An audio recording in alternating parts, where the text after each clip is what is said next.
Taking you first to New Delhi, where India's Prime Minister Narendra Modi is addressing the biggest town hall program. This is, of course, crucial because it's coming right ahead of the general elections. He's interacting with thousands of people, 5,000 people present as we speak in the Talkatore Stadium in New Delhi. And he's also addressing as many as 500 locations through video conferencing. आपका नाम है, बताइए। सफाई कर्मचारी के पद पर पिछले 25 वर्षों से कार्यरत हूं। मेरा सवाल यह है कि कांग्रेस रोजाना नए झूठ बोलती है, रोजाना नए झूठ बोलती है, एक झूठ 100 बार बोलती है और पिछले 5 सालों में उन्होंने झूठ ही बोला है। पिछले 5 सालों में हमने देखा है कि उनका झूठ और भ्रम बोलने का इकोसिस्टम बहुत मजबूत है। इसको हम कैसे एक्सपोज करें?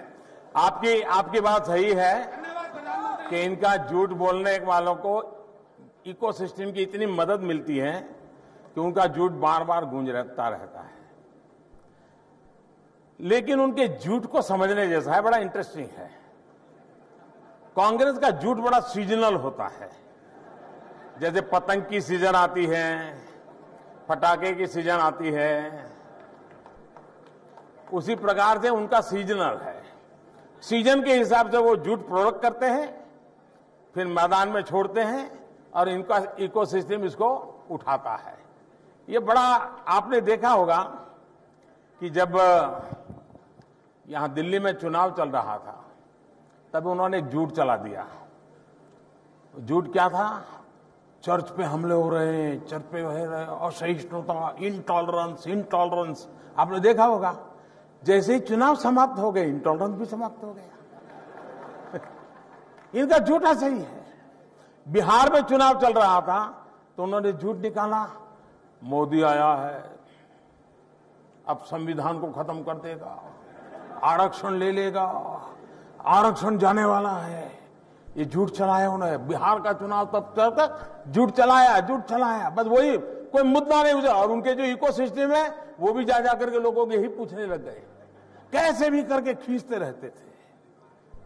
पहली बार देश में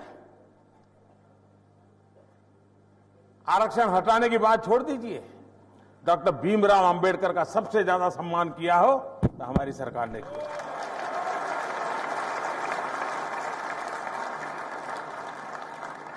संविधान के द्वारा ओबीसी को कमीशन बना करके उसको संवैधानिक दर्जा देने के लिए हमें पार्लियामेंट में बिल लाए। 2-2, 3-3 सत्र तक उसको लटकाए रखा उन्होंने, लेकिन झूठ बोलते रहे। अभी पार्लियामेंट में हमें कानून लाए, संविधान में परिवर्तन किया, सामान्य वर्ग के गरीबों को 10% आरक्षण, और किसी का छीने बिना, समाज में कोई तनाव पैदा हुए बिना, न किसी के पुतले जले, न आग लगी, कुछ नहीं, प्रेम से समझौते से कर लिया हमने। और देश के सामान्य वर्ग के गरीब जो सालों से मांग कर रहे थे उनको मान सम्मान करने का हमने काम कर दिया। लेकिन उन्होंने चलाया कि देखिए आरक्षण ले लेगा। उसके बाद उन्होंने एक अवार्ड वापसी गैंग आई, कोई घटना हो गया है, अवार्ड वापसी गैंग मैदान में आ जाती है। मैंने सरकार में पूछा, यार क्या क्या वापिस आया जरा बताओ तो। अखबार में आता है, मैंने तो कहीं देखा नहीं। न उनको रुपये मिले हैं अवार्ड के साथ, वो भी वापिस नहीं आए। लेकिन ये अवार्ड वापसी गैंग, और जैसे ही कोई चुनाव या घटना पूरी हो गई, वो अवार्ड वापसी गैंग फिर घर में जाके सो जाती है। यानी आपने देखा होगा हर बार उनके झूठ की उम्र भी ज्यादा नहीं है। उनके झूठ की उम्र ज्यादा नहीं है। कुछ झूठ तो ऐसे है कि बाल मृत्यु हो जाता है, लेकिन खींच करके उसको लंबा कर रहे हैं।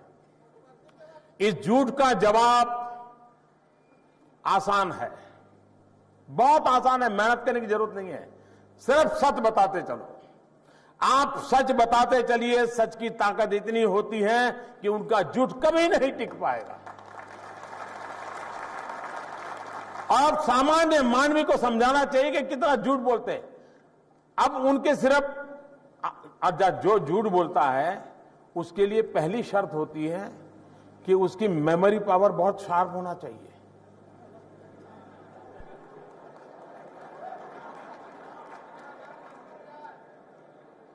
वो एक दिन एक आंकड़ा बोले, दूसरे दिन दूसरा बोले, तीसरे दिन तीसरा बोले।